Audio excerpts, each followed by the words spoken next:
Hi everyone, my name is Ankita and welcome back to my channel The Learning Curve. इस महीने की मेरी salary कहाँ गई? मैंने तो कोई एक्सपेंसिव ट्रिप भी प्लान नहीं किया था, ना ही कोई इंश्योरेंस प्रीमियम दिया था। क्या आपके भी क्वेश्चंस कुछ इसी तरह रहते हैं हर महीने के एंड पे? Then this video is just for you.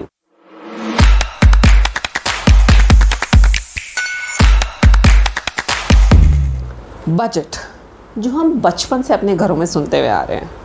हमारी मम्मी जो रोज़मर्रा के खर्चों को एक कॉपी पे लिखा करती थी और हमारे पापा जो मम्मी को हर महीने एक फ़िक्स्ड अमाउंट देते थे घर के खर्चों के लिए। तो आज हम उसी बजटिंग के कंसेप्ट को थोड़ी और गहराई से और छोटे छोटे ट्वीक्स के साथ समझने वाले हैं। So let's get started.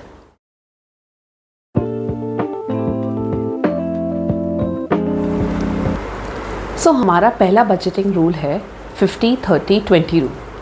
This 50-30-20 rule was given by Elizabeth Warren in her famous book All Your Worth: The Ultimate Lifetime Money Plan. According to this 50-30-20 rule, हम अपनी take home after tax salary को 3 categories में divide करेंगे।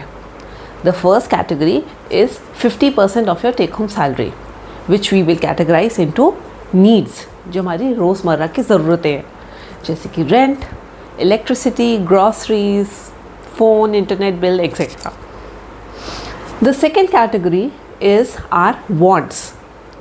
अब कमाते हैं तो कुछ अपने ऊपर भी खर्च करेंगे ना।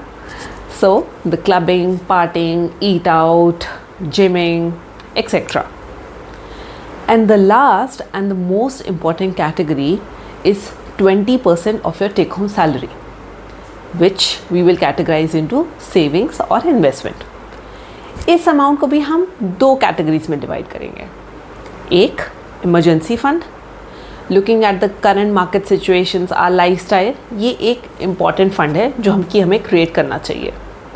And second is our investments, using good investment strategies and planning. Over the years हम उस अमाउंट को ग्रो करते हुए देख सकते हैं। अब मैंने इसी 50-30-20 रूल को थोड़ा सा ट्वीक किया है। So now this 50-30-20 rule becomes 50-20-20-10। With this 10% of your take home salary, this category represents debt. आजकल हम सभी के पास क्रेडिट कार्ड्स होते हैं, सो जाहिर सी बात है हमें उसकी रीपेमेंट भी करनी पड़ेगी। Also, we do have certain kinds of loans on us, like home loan, car loan, education loan. So, ये category उन सभी needs को cater करती है. So, I believe this is an important category we should be inculcated in this budget plan. The next budgeting rule and my personal favorite is 80-20 budget rule, which is also known as the Pareto principle. In 1896, a famous Italian economist Vilfredo Pareto observed that 80% of the land is held only by 20% of its population. यही principal आगे जाके Pareto principal के नाम से जाना जाने लगा।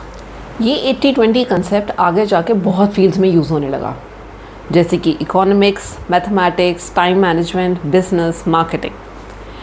This 80-20 budget rule, this concept clearly states that 20% of your take home salary should be categorized into savings or investments, and the rest 80% of your take home salary can be spent without having to worry about कि आपको इसको needs में categorize करना है या wants में।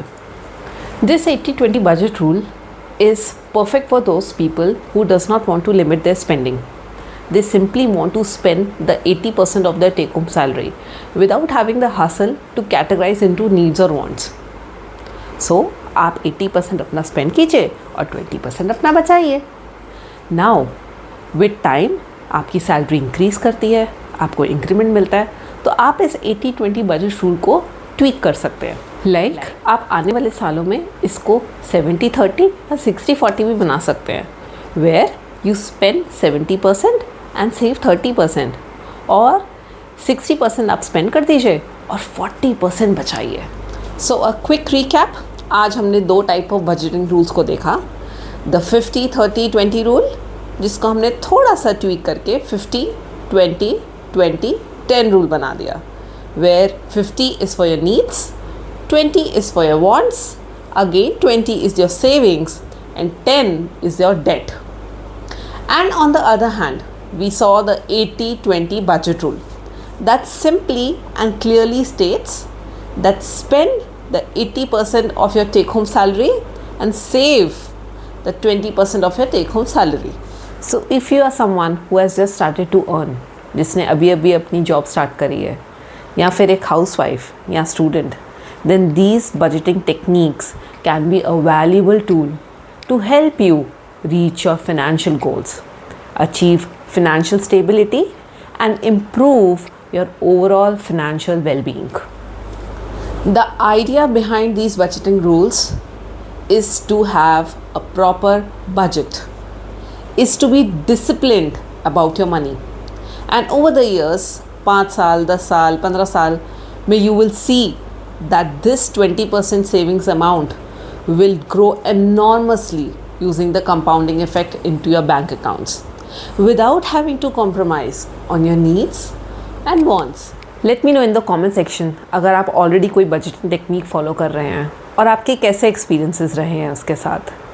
If you like my video and found this informative and valuable, then please hit the like button.